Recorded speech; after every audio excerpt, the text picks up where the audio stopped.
Hello everyone, welcome back to six session of VBA programming.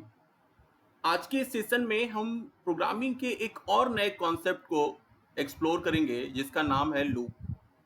मैंने इससे पिछले session में लूप को लेकर एक बेसिक हिंट दिया था।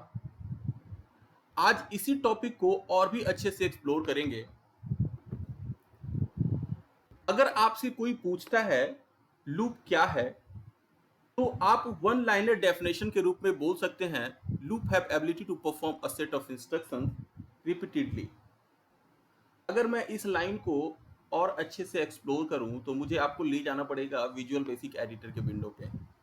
चलते हैं विजुअल बेसिक एडिटर के विंडो पे लूप को और अच्छे से समझने के लिए। तो इसके लिए हम एक्सेल फाइल पे जाएंगे, देन डेवलपर में जाएंगे और डेवलपर के अंदर विजुअल बेसिक एडिटर के विंडो, विजुअल बेसिक पे क्लिक करेंगे और विजुअल बेसिक एडिटर का विंडो हमारे पास ओपन हो जाएगा। अब लूप को समझने के लिए आप एक छोटे से असाइनमेंट को समझिए। असाइनमेंट हमारे पास क्या है कि हमें वीबीए के अंदर एक प्रोग्राम लिखना है जिस प्रोग्राम का रिजल्ट हो 2 का टेबल। मीन्स हमें प्रोग्राम के जरिए 2 का टेबल का रिजल्ट फाइंड आउट करना है। तो इसके लिए हम अपने प्रोग्राम के अंदर वीबीए के अंदर क्या इंस्ट्रक्शंस लिखेंगे? इंस्ट्रक्शन लिखेंगे सीट 1 के अंदर रेंज A1 पे एक कैलकुलेशन परफॉर्म कराओ जिसकी कैलकुलेशन होनी चाहिए 2 into 1। सेम उसी प्रकार से सीट A1 के रेंज A2 पे दूसरी कैलकुलेशन परफॉर्म कराओ 2 into 2। और इसी तरीके से जब हम 10 टाइम कर लेंगे तो हमारे पास 2 का टेबल फाइंड आउट हो जाएगा।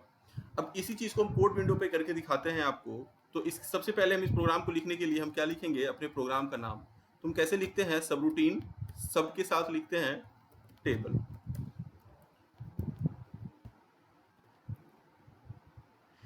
अब यहां पे देखिए क्या लिखेंगे, sheet 1 dot range A1 dot value is equal to क्या होगा?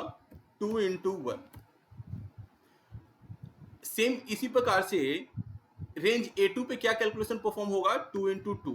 तो इस लाइन को हम कॉपी कर लेते हैं और यहाँ पे पेस्ट कर देते हैं और हम सिर्फ यहाँ पे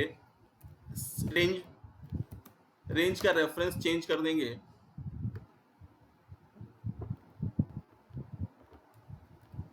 अब यहाँ पे देखिए, यहाँ पे A2 देन A3 पे परफॉर्म कराना है, A4 A5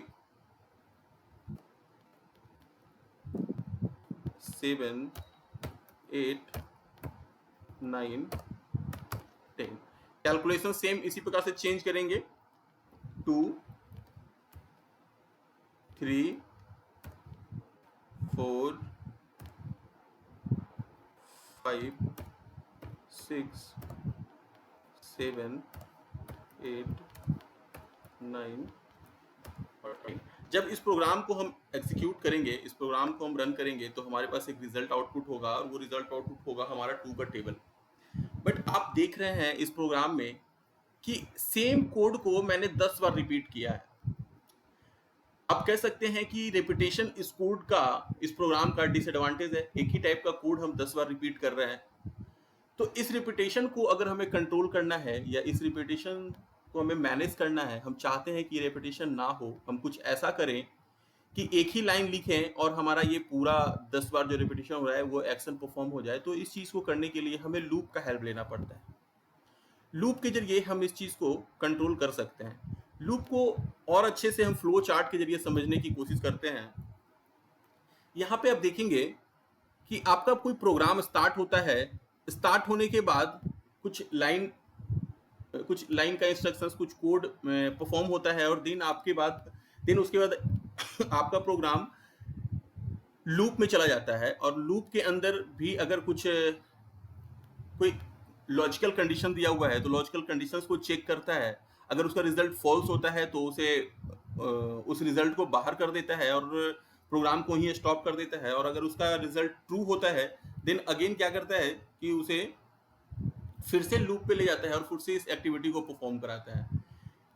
यहाँ पे अगर सीधी सी बात है कि अगर आप किसी सेट ऑफ इंस्ट्रक्शंस को अगर आप लूप में रखते हैं तो जितनी बार आप चाहें आप उसे अपने अपने डिजायर के हिसाब से या अपने रिक्वायरमेंट के हिसाब से उस एक्शन को परफॉर्म करा सकते हैं।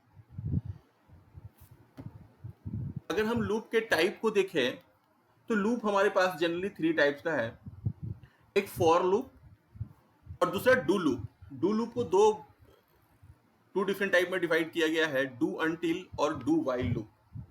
और एक हमारे पास है फॉर ईच लूप।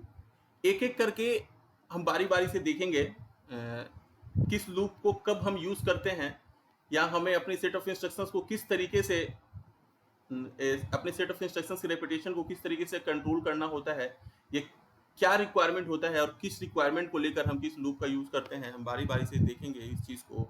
तो सबसे पहले जो हमारे पास है वो है फॉर लूप।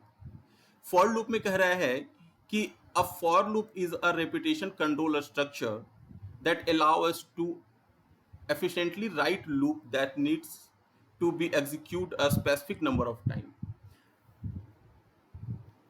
इसे में अगर मैं लेमैन टर्म में आपको बताऊं तो अभी के प्रोग्राम में, इसमें अगर मैं आपको कोड विंडो पे ले चलता हूं,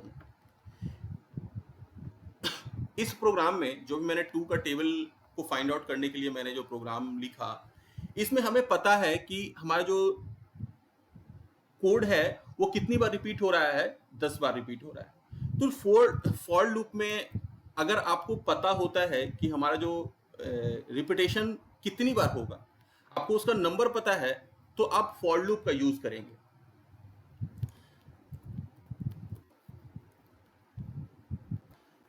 अब इसी एग्जांपल को हम फॉर लूप से कंट्रोल करने की कोशिश करते हैं। जो अभी हमने टू का टेबल लिखा या किसी भी नंबर के टेबल को हमने लिखा, परफॉर्म किया, उसे हम फॉर लूप से कंट्रोल करने की कोशिश करते हैं और देखते हैं कि फॉर लूप कैसे हमारे रेपिटेशन को कंट्रोल करता है।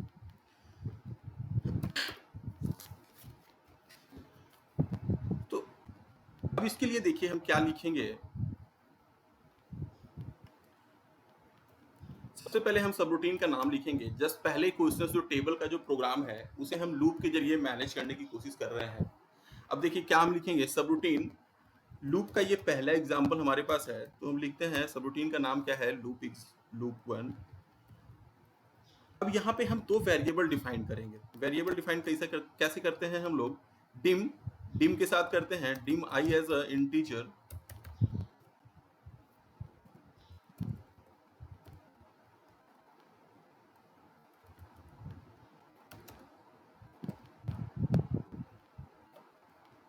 dim I as a integer और dim j as a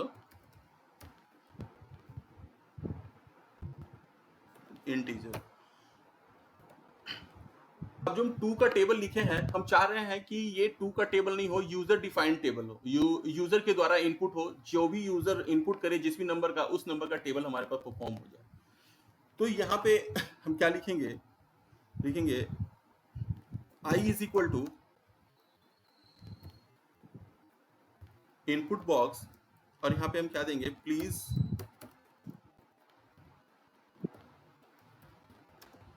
table number. अब यूजर से मैंने इनपुट करा लिया कि आपको कौन सा टेबल चाहिए, आप मुझे बताओ।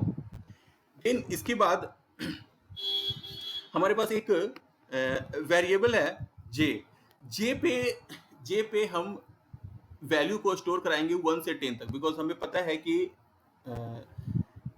हमारा रिपीटेशन कितनी बार होगा, 10 बार होगा। तो लूप को जो हम लेंगे, लूप को हम इस तरीके से लेंगे, लिखेंगे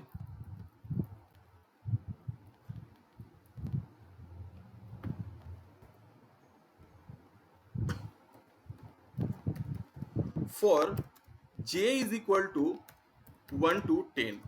j कितनी बार 1 से लेके 10 तक परफॉर्म हो।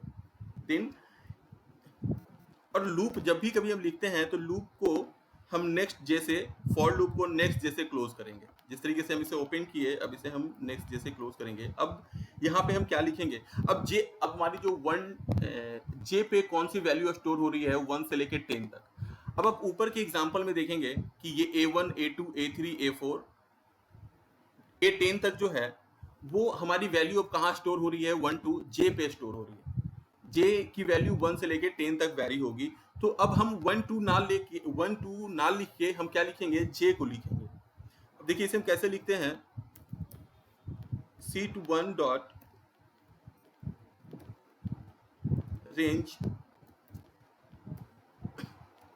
ए। अब यहाँ A1 नहीं लिखेंगे, A1 की जगह हम क्या लिखेंगे, J, बिकॉज वन कहाँ स्टोर हो रहा है, J पे स्टोर हो रहा है। Dot value is equal to, इसकी वैल्यू हो गई। अब इसे कैलकुलेशन क्या परफॉर्म कराएंगे कि सेट वन डॉट रेंज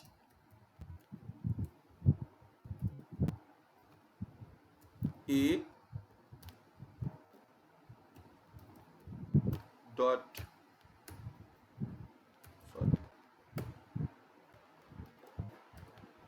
रो और इनटू टेबल हमें किसकी परफॉर्म करानी है, हमारा टेबल का नंबर क्या होगा, आई पे है, तो इनटू हम आई करेंगे। अगर हम इस प्रोग्राम को रन करेंगे तो इसका रिजल्ट आउटपुट क्या देखेंगे हम। अब इस प्रोग्राम को हम रन करते हैं और यहाँ पे हम लिखते हैं एज्यूम मुझे 12 का टेबल चाहिए, और जब हम 12 का टेबल देखते हैं तो हमारे पास हमारे रिजल्ट आउटपुट में ए रेंज में 12 का टेबल फाइंड आउट हो जाता है। अगर हम कुछ और भी इनपुट कराएं, अगर हम इसे देते हैं कि नहीं मुझे 18 का टेबल चाहिए, तो ये 18 का टेबल फाइंड आउट हो गया। अब आप लूप 1 जो मैंने प्रोग्राम लिखा, यहाँ पे देखा कि हमने रेपिटेशन को कंट्रोल किया फॉर लूप के जरिए। ये जो हमारा A1 A2 A3 जो चेंज हो रहा था, अब 1 2 3 4 जो 10 तक जो चेंज हो रहा था, इसकी वैल्यू हमने कहाँ स्टोर करा ली, J पे स्टोर करा ली। J एक वेरिएबल डिफाइन कर लिया और J पे वैल्यू स्टोर करा लिया हमने 1 से लेके 10 तक, और इसे फॉर लूप के जरिए हम एक पे A1 2 3 4 जो रेंज जो चेंज हो रहा था, उसे हम फॉर लूप के जरिए हम उसे डायनेमिक कर लिया, और हमने 1 2 3 4 जो नंबर था उसके जगह पे हमने J का यूज कर लिया। फॉर लूप के एक और एग्जांपल को देखते हैं। अभी तक हमने क्या देखा कि हमने हमारे रो नंबर के रेपिटेशंस को, जो हमारा रो 1 2 3 4 चेंज हो रहा था, उसे हमने कंट्रोल किया लूप के जरिए। अब देखिए हमारे पास, इमेजिन कीजिए कि हमारे पास अगर रो बढ़ रहा है और रो के साथ साथ हमारा कॉलम भी बढ़ रहा है, रो के साथ साथ हमारा कॉलम भी बढ़ रहा है, तो हमारे रो और कॉलम दोनों अगर हमारा इंक्रीज हो रहा है, तो इसको हम लूप के जरिए कैसे मैनेज करेंगे। तो इस सेगमेंट को करने के लिए हम देखिए कैसे करते हैं।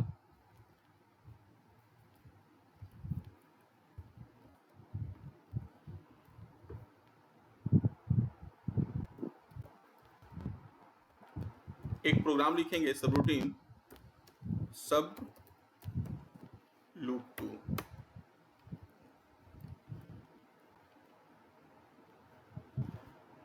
अब यहाँ पे दो वेरिएबल्स हम डिफाइन करते हैं, dim r for row, c for column और i for user input as a integer।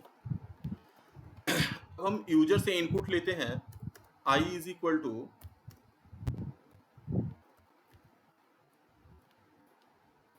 input box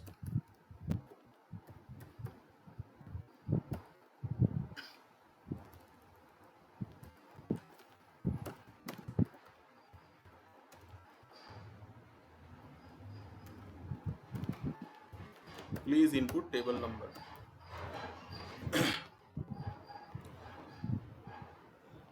और यहाँ पे हम देखिए फॉर के अंदर हम रो को भी रखेंगे और कॉलम को भी रखेंगे। फॉर लूप के अंदर for r is equal to, row हमारा कितने तक बढ़ेगा, r is equal to 1 to 10, और for c is equal to 1 to i। इस प्रोग्राम में हम रिजल्ट आउटपुट क्या कराना है, मैं आपको बता दूं। रिजल्ट आउटपुट ये कराना है कि अभी तक जो हम देखे थे, इससे पिछले सेगमेंट में हम क्या देखे थे कि हमारे पास अगर एक पार्टिकुलर किसी नंबर का टेबल लिखना होता था, तो हम ए रेंज में उसका टेबल का आउटपुट ले लेते थे। अभी हमें क्या करना है कि अगर यूजर इनपुट करे 12, तो हमारे पास टेबल 1 से लेकर 12 तक फाइंड आउट होना चाहिए। मतलब ए में 1 का होना चाहिए, बी कॉलम में 2 का, 3 का, देन सो ऑन 12 तक। अगर यूजर 20 तक करे तो ए में 1 से स्टार्ट करके 20 तक हमें टेबल फाइंड आउट करना है। तो इस क्वेश्चंस में क्या देखेंगे कि हमारा दो चीज डायनेमिक होना पड़ेगा, एक तो हमारा रो डायनेमिक होना पड़ेगा और दूसरा हमारा कॉलम भी डायनेमिक होना पड़ेगा। से इसी क्वेश्चंस को हम करने की कोशिश कर रहे हैं। तो देखिए रो हमारा कितनी बार चलेगा, 1 से लेके 10 तक चलेगा, और कॉलम हमारा कितनी तक होगा, स्टार्टिंग फ्रॉम 1 के टेबल से स्टार्ट होगा, और देन आई जितना यूजर इनपुट करेगा, आई की वैल्यू पे कौन सी वैल्यू स्टोर हो रही है, यूजर इनपुट। यूजर अगर 20 इनपुट करेगा तो सी की वैल्यू, सी कहां तक चलेगा, 1 से लेके 20 तक चलेगा।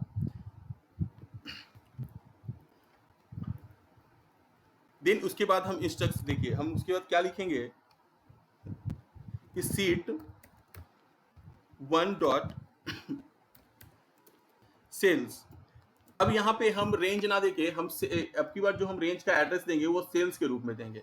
तो यहाँ पे हम क्या लिखेंगे कि सेल का क्या होगा, cell R C, row column, row number और कॉलम नंबर डॉट वैल्यू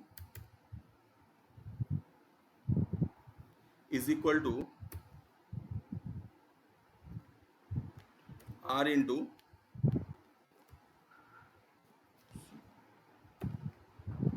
और इसके बाद फिर हम यहाँ पे लूप को next नेक्स्ट सी और देन नेक्स्ट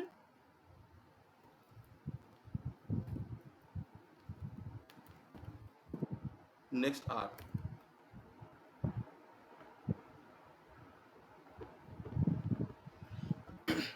देखिए इस टास्क को जब आप परफॉर्म करेंगे तो रिजल्ट हमारा आउटपुट क्या होगा,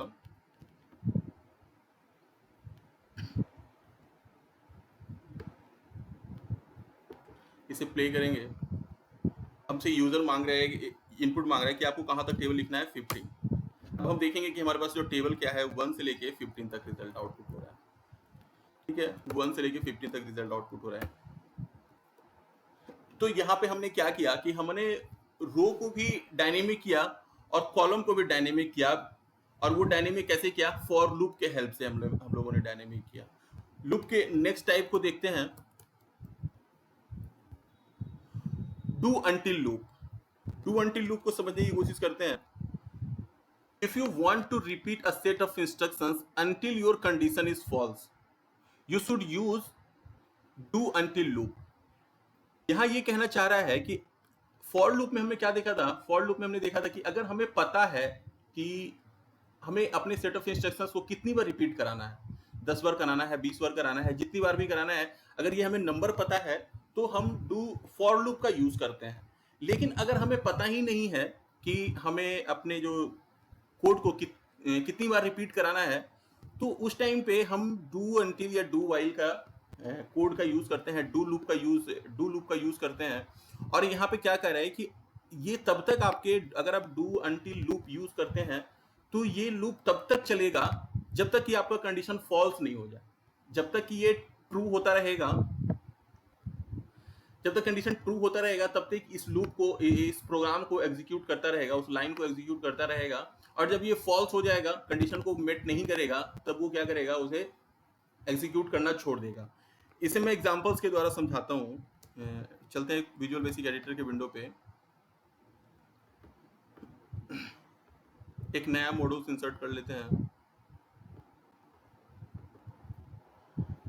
सेम इसी टेबल वाले सेगमेंट्स को ही करते हैं, बिकॉज इससे हमें समझने में आसानी होगी। बिकॉज अगर हमें लूप को समझना है तो मुझे लगता है ये सबसे सिंपल एग्जांपल्स बनता है लूप के ऊपर। लूप को समझने के लिए इससे बेसिक एग्जांपल आपके पास और कुछ नहीं होता है।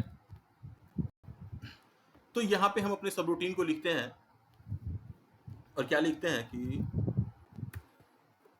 सब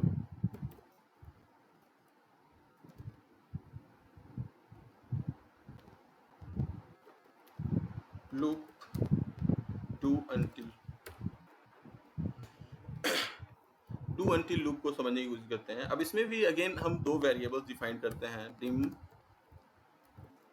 x and y as a integer। Again x पे हम यूजर से इनपुट डिफाइन करवा लेते हैं, x is equal to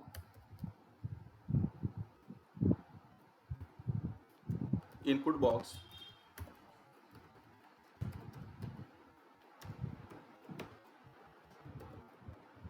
please input table number. अब यहाँ पे हम y, अब यहाँ पे जो हम अपना लूप को परफॉर्म कराएंगे वो बाई पे करवाएंगे। तो हम बाई लूप को कहाँ से स्टार्ट करेंगे, तो यहाँ पे हम इंस्ट्रक्शंस दे देते हैं कि हमारा जो लूप स्टार्ट हो वो 1 से स्टार्ट हो। ठीक है, तो लिख देते हैं कि y इज इक्वल टू 1। फिर यहाँ पे क्या लिखेंगे, वहां पे हम फॉर लिखते थे, यहाँ पे लिखेंगे do until y is greater than 10। जब तक y ग्रेटर देन जब तक कि y 10 से बड़ा नहीं हो जाए तब तक इस लूप को परफॉर्म करना है, ऐसा हम इसको इंस्ट्रक्शंस दे रहे हैं। मतलब हमें ये पता नहीं है कितनी बार चलाना है लूप को, बट अगर हमें ये कंडीशन पता है कि जब तक y की वैल्यू 10 से बड़ा नहीं हो जाता है तब तक हमें इस लूप की एक्टिविटी को परफॉर्म करना है। और लूप के इसमें हम परफॉर्म क्या करना है कि sheet 1 dot sales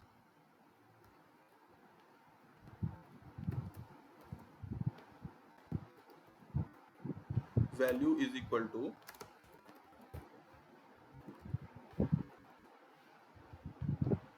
seat1 dot cells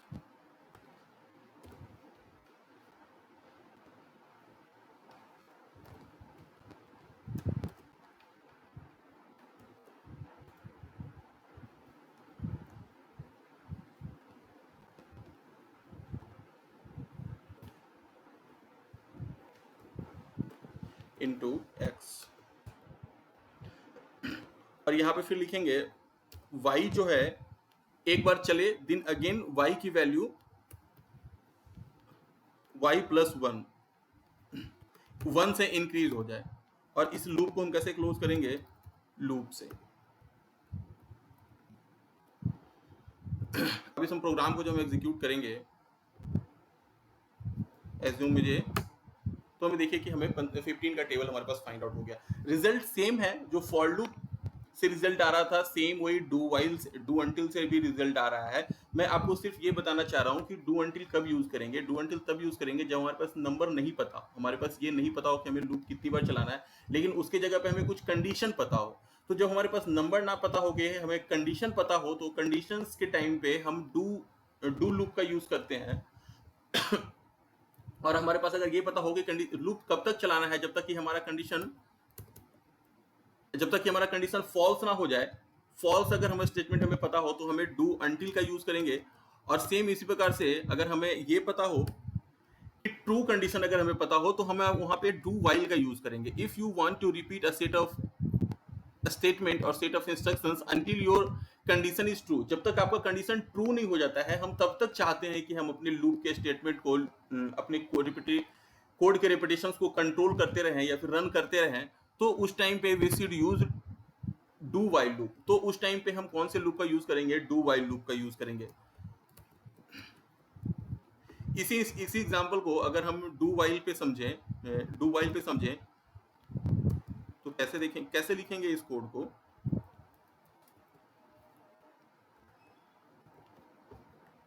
देखिए,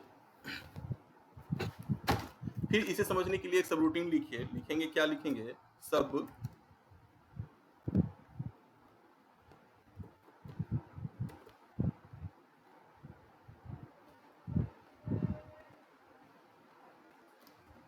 डू वाइल।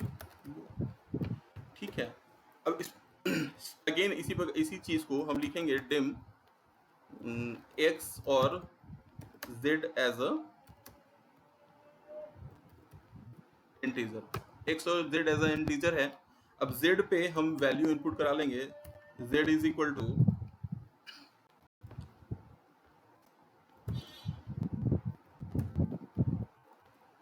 Input box. यहां से हम यूजर से इनपुट ले लेते हैं, प्लीज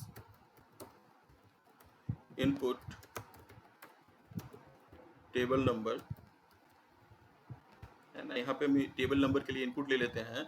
और अगेन हम यहाँ पे x पे हम अपने लूप के नंबर को कितनी बार लूप चलाना है वो x पे हम डिफाइन कर लेते हैं। तो लिखेंगे स्टार्टिंग फ्रॉम 1 1 से स्टार्ट करना है, और हम डू वाइल लूप को कैसे लिखते हैं डू वाइल और x is equal to less than 11। जब तक इस कंडीशन को पूरा करता रहेगा तब तक हमारा ये लूप एग्जीक्यूट होता रहेगा, और ये जैसे ही इस कंडीशंस को फॉल्स कर देगा, जो x इज लेस देन 11 हम लिखे हैं, जब इस कंडीशन को फॉल्स कर देगा तो हमारा ये लूप एग्जीक्यूट होना बंद हो जाएगा। तो यहाँ पे हम क्या लिखेंगे कि sheet 1 dot cells x into 1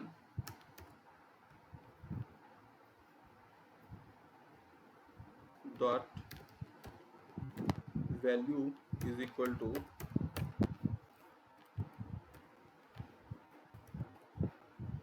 C1 dot self x1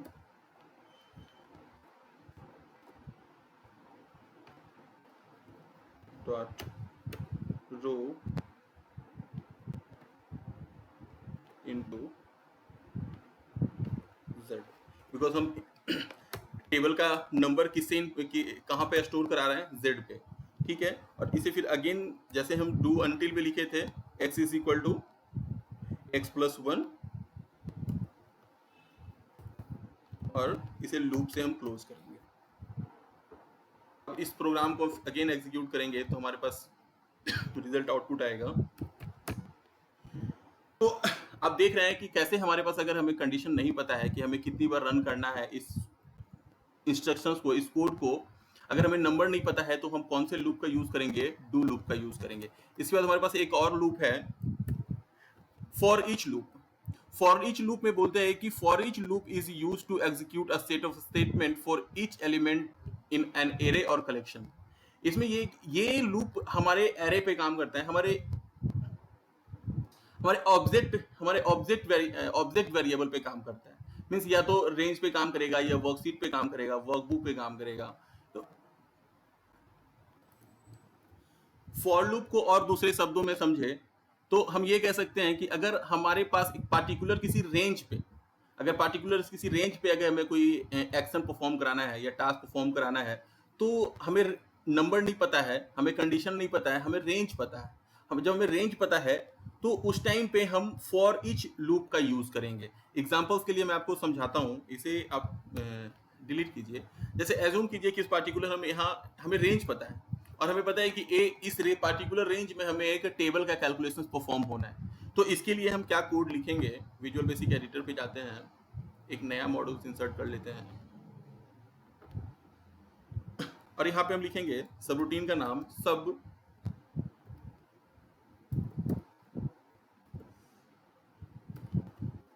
for each loop. तो यहाँ पे मैं आपको बताया था कि फॉर ईच क्यों काम करता है, वो ऑब्जेक्ट वेरिएबल पे काम करता है। तो हम कैसे लिखेंगे, dim R as a range, okay. फिर यहाँ पे हम लिखेंगे कि for each R in selection,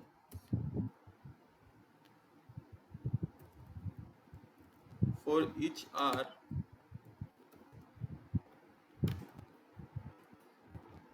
selection.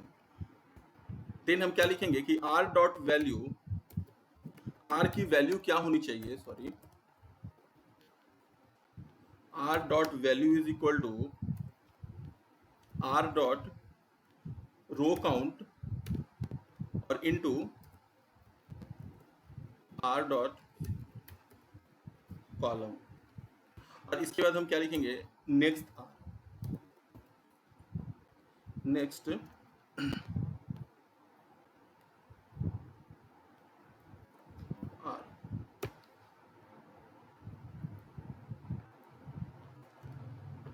है ना। अब इस प्रोग्राम को जब हम एग्जीक्यूट करेंगे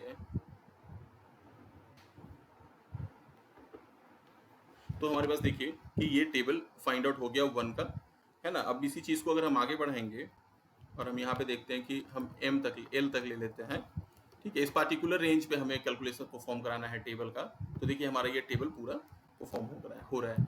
सेम इसी चीज को हम फॉर लूप से भी किए थे।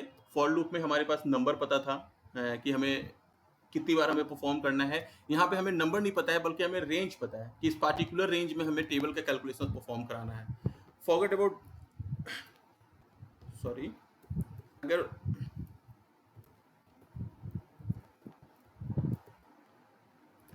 इस पार्टिकुलर रेंज में हमें कैलकुलेशन परफॉर्म कराना है, तो इस हम यहाँ पे क्लिक करेंगे और देखेंगे कि ये सारा कैलकुलेशन हमें यहाँ पर हमारे पास यहाँ परफॉर्म हो रहा है। फॉर ईच लूप के कुछ और प्रैक्टिकल एग्जांपल्स को देखते हैं। यहाँ पे तो मैंने आपको दिखाया कि फॉर ईच एग्जांपल्स को हम लिखते कैसे हैं या यूज कैसे करते हैं। ठीक है, इसके एक और कुछ प्रैक्टिकल एग्जांपल्स को हम आपके सामने शो करते हैं। हमारे पास इस एक्सेल वर्कबुक में मल्टीपल सीट है, मल्टीपल सीट इंसर्ट मैंने कर लिया है।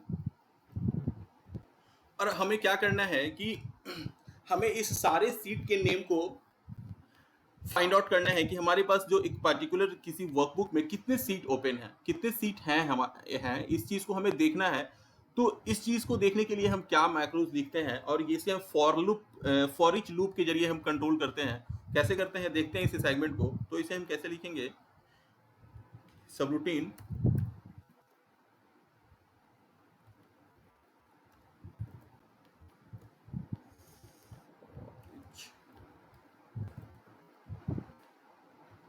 For each loop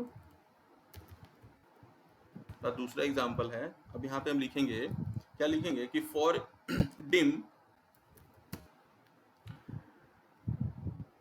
WS as a worksheet,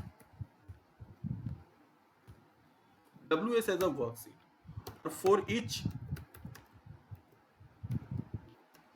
each worksheet, और इसे हम कैसे कहाँ पे डिफाइन किए हैं, WS in worksheets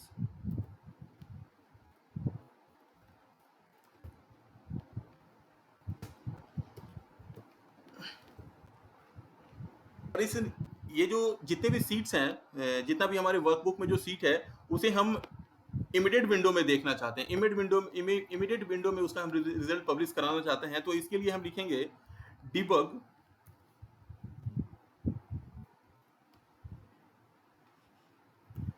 dot print, sorry,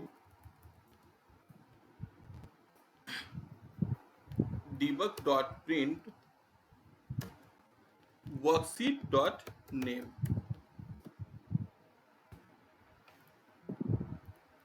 यहाँ पे क्या लिखेंगे, नेक्स्ट WS, और अब इस प्रोग्राम को एग्जीक्यूट करके देखें हैं। इससे पहले एग्जीक्यूट करें, पहले इमीडिएट विंडो को इंसर्ट कर लेते हैं। इमीडिएट विंडो को इंसर्ट करने के लिए व्यू में जाएंगे और इमीडिएट विंडो पे क्लिक करेंगे। अब यहाँ पे जब इस प्रोग्राम को रन करेंगे तो देखेंगे कि इस वर्कबुक में आपके पास कितने सीट हैं, seat 1, seat 2, seat 3, seat 4, seat 5, और ये इसका रिजल्ट आउटपुट दे रहा है। तो यहाँ पे हमने क्या देखा, इस एग्जांपल में हमने क्या देखा कि ये जो फॉर ईच लूप का हम कहाँ यूज करते हैं, किसी पार्टिकुलर रेंज पे, किसी का पार्टिकुलर वर्कबुक पे, वर्कशीट पे हम इस फॉर ईच लूप को यूज करते हैं।